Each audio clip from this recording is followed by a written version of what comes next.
Behind the Works, where stories, updates, and good vibes meet. With Jem and Olya. Hello everyone and welcome back to Behind the Works. I'm Olya. And I'm Jem, and we have another jam-packed episode for you because there is a lot happening around Austral and the organisation. Seriously, between respite adventures, school holiday programs, mentoring, CYC, OOSH, and everything else happening across the organisation, I think we need a holiday after talking about all of it. Maybe we should book ourselves into our new respite house.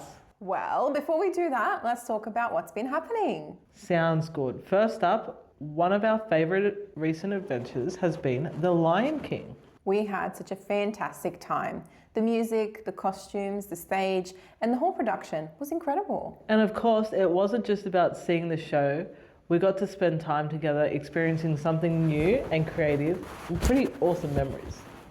And we also stayed at the respite house, which is such an important part of making these experiences possible. The respite house gives our participants the opportunity to have a break from their usual routine and try something new, build independence and spend time with our team and their friends. And speaking of the respite house, we currently have a vacancy available. So if you or someone you know could benefit from respite, get in touch with the team and find out more about what's available. Whether it's a weekend adventure, trying something new, getting out into the community, or simply having a change of scenery, respite can be a good opportunity. We also got involved in Jeans for Jeans Day, which meant we got to swap our usual work clothes for denim and support a really important cause. And let's be honest, any excuse to wear jeans to work is a good one. Some people definitely embraced it more than others. There may have been some very questionable denim choices, but they were fun. Now let's talk about Spark. If you haven't put your name down yet, this is your little reminder. Please make sure you get your name down by the end of this week. Spark is all about getting involved, connecting with others, and being a part of what's happening across our organisation. So don't be the person who hears about it afterwards and says, oh, I wish I signed up. Get your name down. We've also been very busy out at our schools, including one of our new mentoring programs at George Bass School. The program has officially kicked off and the participants have been having a great time. We've been getting involved in games, activities, STEM activities, and if you want to know what they are, it's like putting marshmallows on sticks and building towers. That sounds like fun. Or building things out of spaghetti, just so you have a background. That sounds great. Mop's food, so one of my favourite things. All the treats. They've also been having conversations and just creating opportunities for the participants to connect with their mentors. And that's what I love about mentoring. It's not necessarily about having some huge structured lesson every time. That's right. Sometimes it's about sitting down, having a conversation, playing a game, or helping someone discover something that they're really interested in. And seeing the participants enjoy themselves has been fantastic. So we have Erin, Alicia, and Dee here from the CYC team. How are you guys? Amazing. Wonderful. So let's kick off with some questions. Alicia, what does a typical day look like for you?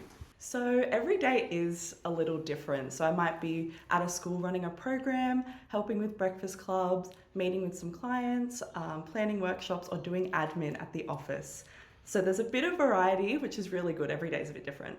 And what programs are you currently delivering? I'm currently running a weekly wellbeing club for some boys, which is really fun. They're in year 7 and 8, and also a learning club, which I also really love. What do they look like? So the social club, we sort of talk about resilience, conflict, how to resolve conflict, confidence.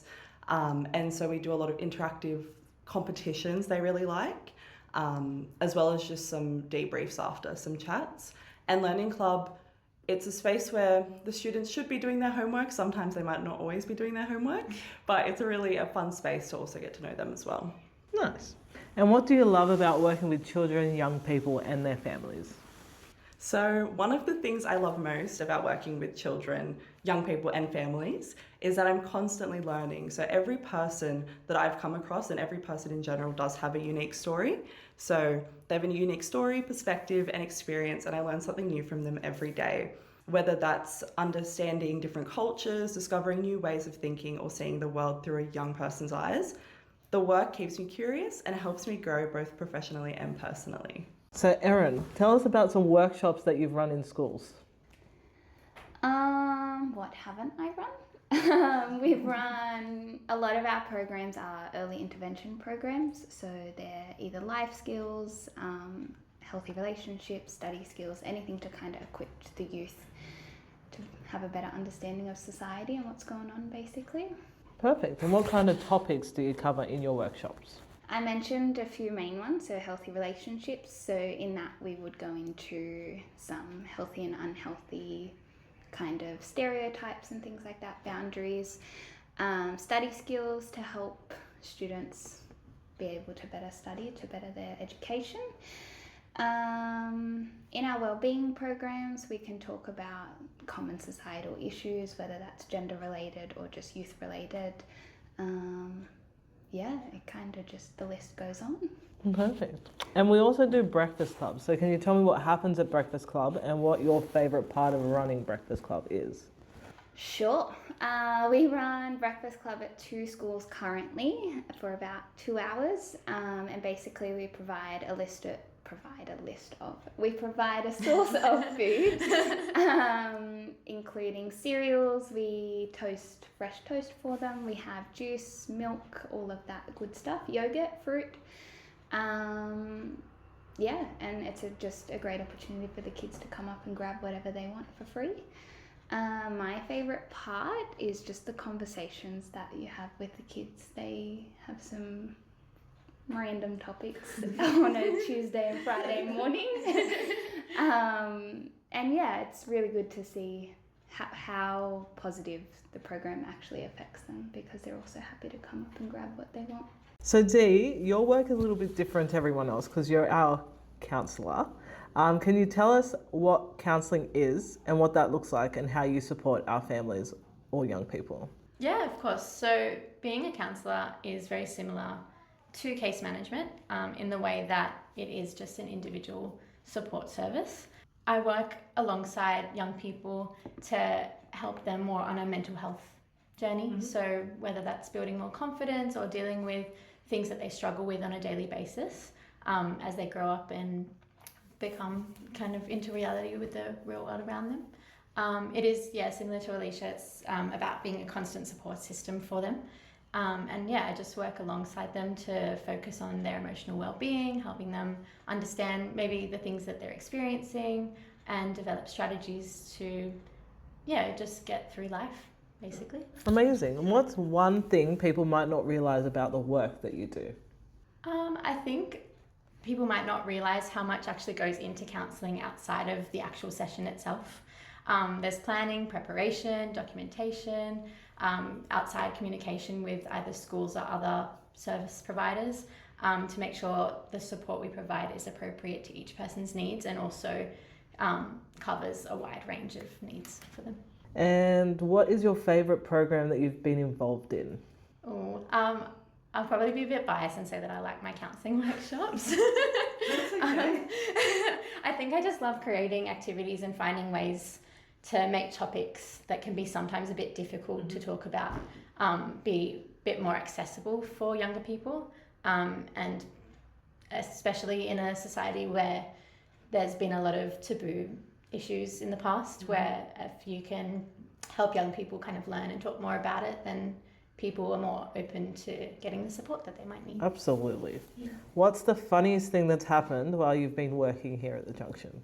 I think one of the funniest things about, especially working with kids, is that they have absolutely no filter. For example, like in my counselling workshops, I use these feeling bears cards and ask students to choose a bear that represents how they're feeling that day. One time a student chose this really determined looking bear, and when I asked why, they said, me and this bear are going to take over the world. So you kind of just have to, go with the flow. Honestly, I couldn't help but laugh. That's so cute. Yeah. And finally, what do you love most about your job? Similar to Alicia, shook the words right out my mouth, but definitely the relationships I get to build with my clients and schools.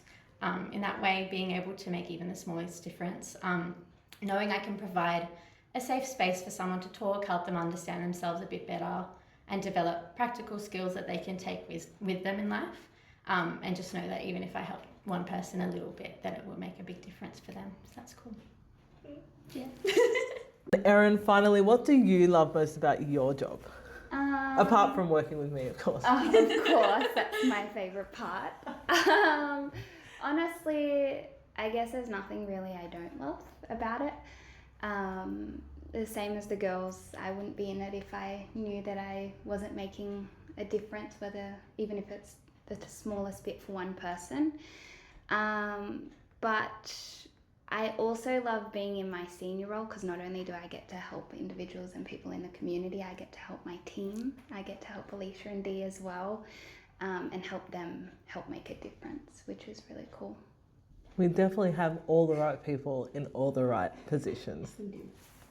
Now we're moving from the CYC team to another team that is constantly on the go. Our amazing OOSH team. For anyone who isn't familiar with OOSH, it's before and after school care and vacation care. Which means these educators can have a very early start, a very busy afternoon, and then somehow find the energy to do it all the next day. So let's find out what really happens behind the scenes. So we have Bree here from the OOSH team.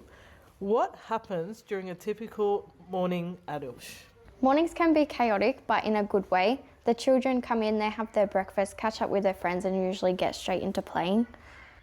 And what time does the day start usually? Usually for most educators, it's pretty early, like 5:30 a.m. They'll get up to be here for 6:30. Yep. They're normally here before the kids arrive so that they can set up, make sure they're organised before the day starts. Yep. So what do you do in the mornings before you start? Normally before I start, because I start at 11, I will wake up at like 7:30, have breakfast, feed the cat, and then I'll try to go to the gym or Pilates class for like 9:30, and then I'll just come straight to work. So it's a good start to the day, nice and slow. Sounds very relaxing and nice. That's so good. So what happens when everyone comes back after school? After school, it can be quite chaotic, to be honest. We're on our toes pretty much the whole afternoon. So the first thing we do is we meet the children at the cola and we wait for them to all arrive. We then transport them down to the OOSH Centre, and that's when the fun begins. We start with our afternoon tea, which could be like pizza scrolls or muffins, and then after afternoon tea we will come inside and do our well-being. So well-being is like a group activity where we try to get their bodies to calm down before they have free play. It's a good opportunity to learn about what the topic is of the week. So for example, this week is Science Week, so we're exploring. We did a group experiment on Monday, which is a sink and float activity, or we'll do like a group video learning about, say last week was Dental Health Week, so they watched a video about how it is important to brush their teeth. And sometimes we can do body breaks, which is like Danny Go. A lot of people know who Danny Go is. It's like a dance where they are moving their bodies and just getting ready for the afternoon. So after that, it's free play. So we offer indoor-outdoor, so that way the children who are more outdoor children can go out there, and it's children's choice. So most of the time they'll choose tennis or soccer, or they play this game called Among Us, which they love. I don't get the point of it, but they love it. And that's the point. And then indoors, we set up table experience. It could be like board games, craft experiences, or card games. And then the popular one is the Lego table and Beyblades.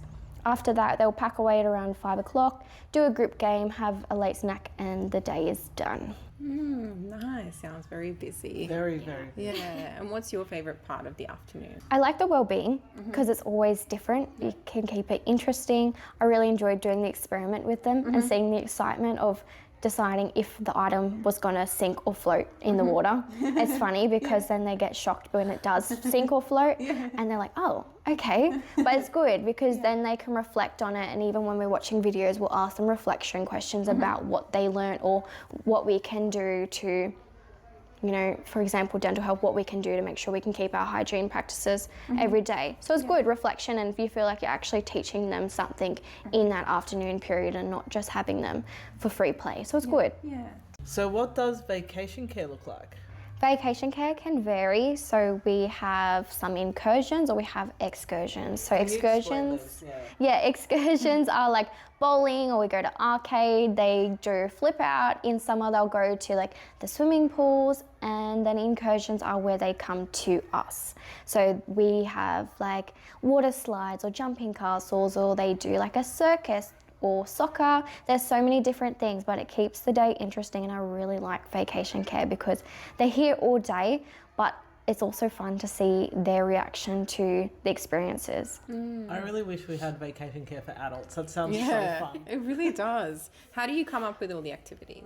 For vacation care or for vacation For vacation care, we do our research. So there's a lot of companies like Fun Day Out that we can go in there, and they do a lot of programs. So they have like, it's called Science Fun Day, where they come and they do lots of different things like big bubbles and billy carts, and there's so much to it. But you do your research and you see what the children will like, but we also do suggestion sheets so the children can tell us what they want, so we can make sure it's actually related to what they're going to like and not just something we think they're going to like. So it's good to get their point of view, and then we plan. Yeah, amazing. What's been your favourite thing to do in vacation care? I think my favourite one was definitely the circus. It was funny watching the kids try and flip the wheels on the wire and do their cartwheels, and the circus guy got them to actually perform at the end, which was so funny because they were doing the tightrope and they kept falling, and it was just funny to watch, but it was good because they really enjoyed it at the end of the day. That's so good. And then what do you enjoy the most about your job? What I love mostly about my job is it's different. So I come from a childcare background where I was burnt out, and coming into OOSH, it's just been so different. And I just love being with the children, getting to know their personalities. You get more of a conversation out of them than being with toddlers. I think it's been a great opportunity to come into OOSH and feel like I'm growing not only in my career but also myself. Well, thank you so much, Bri. Appreciate your time. Thank you. One thing we've really seen lately is just how many different programs are happening across Austral and the wider community. From mentoring and school workshops to breakfast clubs, case management, OOSH, respite and community activities, there's always something happening. And behind every program is a team of people who genuinely care about creating opportunities for participants, children, young people and families. That's what Behind the Works is all about, giving you a little look into the people, programs and stories that make everything happen. Well, that's another episode wrapped up. We've talked about The Lion King, Respite, Jeans for Jeans Day, Spark, George Bass Mentoring, CYC and OOSH. And we've probably embarrassed a few team members with our would you rather questions. Maybe just a little. Remember, if you're interested in Respite, we currently have a vacancy available, so reach out to the team and find out more. And don't forget to put your name down for Spark by the end of the week. We'll be back next time with more stories, more adventures, and more of the amazing people behind the works. Until then, see ya!